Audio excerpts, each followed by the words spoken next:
Welcome back to What Arty Noobs for General Disturbance. This is the T1 heavy tank. It's a tier 5 American heavy tank. It's located on the south spawn of Mountain Pass, and this one is under the control of Red Dog Alpha 1. And you may notice he's got 3 marks of excellence on the barrel. Well, a lot of players find the T1 heavy rather difficult to play because it's kind of, well, weakly armoured at the sides, but it's got good armour at the front, which makes it fairly easy to take down for some players, but difficult for others. Now, this is a tier 5 game with tier 4 tanks in it, and I think there's a reduced number as well, because I'm only counting 12 players, I think that is. Just check. Yep. 12 players is all we've got either side. Well, this should be interesting. Well, the T1 Heavy was the first American heavy tank, started in May 1940. It was under the name of the T1E2 at the time, and it was designed as a heavy tank with different types of transmission, including a hydromechanical one, a double disc hydraulic. I think I think a converter in it. I think that's the word I actually put down there. It was later redesigned to become the M6 later on, when they added a 90mm gun instead. But there was a total of only 9 vehicles made, and well, the T1, I'm afraid, was just one experimental tank that never saw action. In fact, the American forces, or the troops rather, wanted it to see action, because they didn't have anything to respond to the Tigers with except other Shermans. And he just got a fire there on that KB1. And that shot missed. Can he get another one in? Well, yes he does. And the KB1 shielded goes down. Now, it's only armed with a 76mm gun, which is capable of 115 alpha, penetrating 110mm of armour, so it's no problem punching through the armour on that B1. Every shot is digging in. And kill shot. Yep, got him. Now, really, it's very strong at the front, this tank, the armour. But it can still be penetrated, and you can see it's an M10 RBFM there. He hasn't got a pen shot yet. Now he has. You can see his 76mm gun is actually being used to good effect. And he got 1 round through the gun shield, but he'll need to get a bit closer. Gun depression's 10 degrees, so that's effective in his favour. But that M10 RBFM's got no armour, and 1 more shot and he's out the game, but he's reduced us to a 1 shot, or near 1 shot, for any other member of his team. So that M10 RBFM has done his team a great service. Okay, we've got an SU-122, takes 1 round, 2, no, have to move up. Okay, stop to take a shot, with 1 more to kill. Needs to get up, that's it.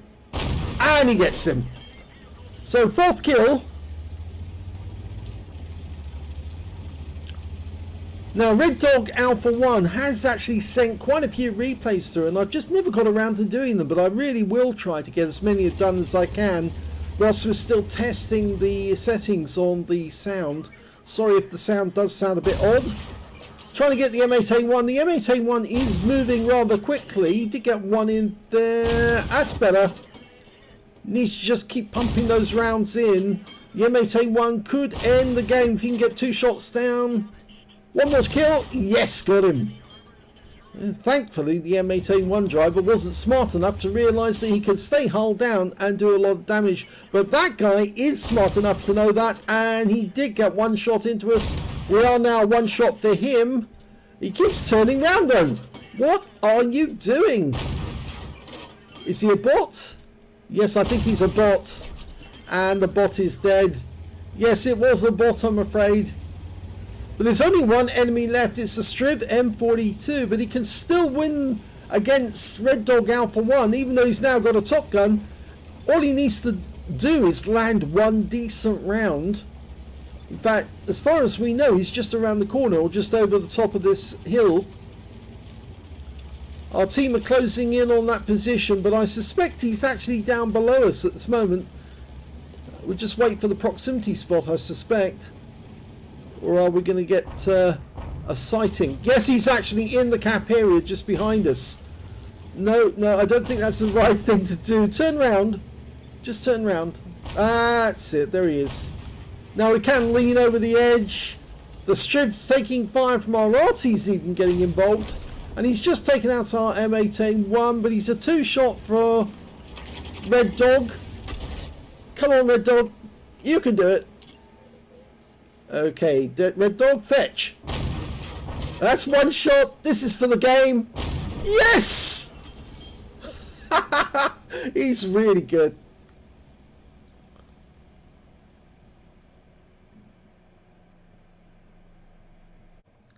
Well, that was an ace tanker game for Red Dog Alpha 1 in the T1 heavy tank. He managed to get a duelist for taking down 2 tanks that damaged him, a fire for effect for doing more damage than the hit points of his own vehicle, a bruiser medal for getting at least 5 critical hits, in fact he got 9 in that one, as well as a Spartan medal for surviving the ricochet or non-penetrating shot in an enemy team, or from an enemy team, when you have less than 10% of his hit points left. And I suppose you could say that was from the M8A1, or was it one of the others? But anyway, he certainly had very little of his hit points left, but he did survive.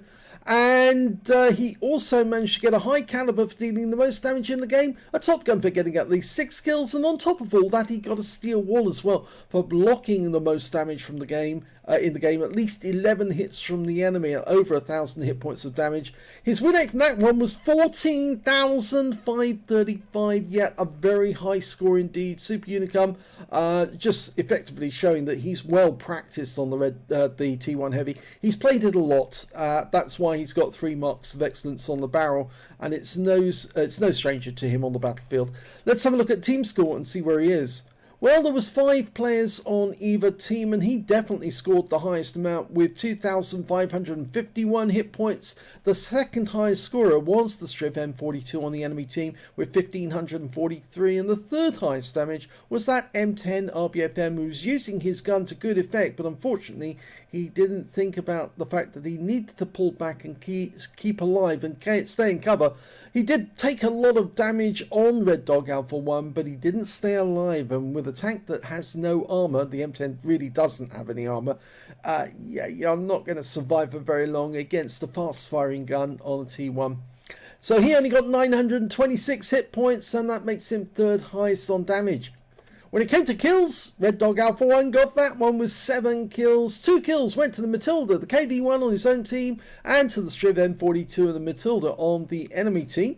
And when it came to base XP, he's got that one, so he's got the top in all 3 columns. 1,287 went to Red Dog Alpha 1, 515 went to the Matilda, and 503 went to the KV1 on his own team.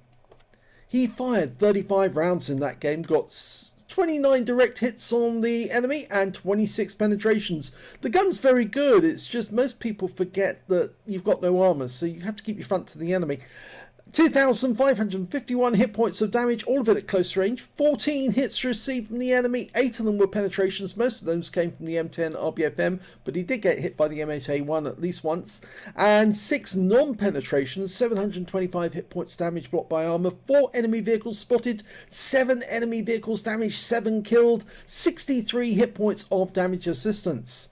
On a free-to-play account, he earned 33,613 credits from the game, and after repair and ammunition resupply, still made a profit of 15,800 credits. 35 bonds from the game, as well as 1,287 XP, base XP, and no multipliers, so that's all the experience points he took away. I believe he did fire nothing but standard ammo in that game, and that's why his ammunition costs are so low. But it obviously just goes to show that he does know that this tank does have good pen, decent pen, of 128mm with standard ammo. So you don't need to use premium ammo with this tank to get through the enemy. So let's have a look at the armor profile. Yeah, the front of this vehicle is very difficult to get through. You can see here on the upper plate we've got armor of 82.6, but it's fairly well laid back, and you've got 90mm. You can see it's not completely laid back because it's actually fairly upright at that particular point, but it's strong enough to actually withstand a lot of shots from quite a few enemy tanks. As you go further down here at the where the transmission would normally be, and you can see that its impacted armor is about 95, and because it's rounded, it's about the same, slightly more. The lower plate is fairly weak. Now, if you can get the lower plate on a tank like this, nice, but if you can't, it's going to ricochet off. So the best thing to do is actually get the sides of this tank. Don't even bother to go for the mantlet. Again, it's all strong arm up here. The best place to hit it is the sides. As you can see, it's only 52.4mm. Even if this tank angles, it's still going to be penetratable, especially on the turret as well. So if you can, try and get the side of this tank, or if you can, get behind it. 46mm on the rear of the tank, rear of the turret 82.6. So you can see that, yes, if I go back to the collision model, you can see that the front of the tank is pretty well armoured, but it's the sides that are weak. Let's have a look at the modules. On this tank, you can see that there's two up front, the driver on one side, the radio operator on the other. The radio operator's got the radio right next door to him, and up in the turret you can see there's two aimers, two gunners, and the tank commander is behind the gunner on the right hand side, and on the left hand side we've got the loader there sitting right beside him. It's almost like spooning him, actually. Yeah, rather uncomfortable. Anyway, there are ammo racks in the shoulders of the tank, you should say, actually, the bit that runs alongside. There's nothing, there doesn't appear to be any ammo rack in the actual bustle of the turret, well, of the tank anyway, but there is a deep store of ammunition, so if you can put a round through between the tracks by the second roller, you should be able to make contact with one of the ammo racks and make it go boom. And you can see the engine is at the back, sandwiched between two fuel tanks, which are again in the shoulders of the tank. That's above the tracks, but still within the bodies. So if you want to set light to the thing, aim there, or if you want to hit the engine, just aim between the tracks down at the back of the tank to get it. The transmission isn't up front, actually. I thought that would be, but it's actually rear wheel drive because of course it's American, and the transmission is there right at the very back of the tank. So yeah, there's all the positions on the tank. The ideal thing is to try and get around in through the side. If you can, go through the left side, because of course there's that ammo rack there. But if you can't get in through that side, either side actually, to try and hit that ammo rack right in the center of the tank, and then you should be able to make that one go boom. Anyway, that's where all the modules are on the T1 Heavy. So congratulations to Red Dog Alpha 1, another ace tanker. He's had quite a few of them in this tank, but he does have some rather interesting replays to actually show you. I will put more of his replays online so you can. Whilst we're obviously doing all this testing, trying to improve our sound quality, it probably is the right thing to do. We'll be punching through as many replays as we can, making finer adjustments to the sound as we go. If you enjoyed this replay, please give it a like, do subscribe to our channel, leave a little comment down below because it feeds the algorithm, and thank you for watching.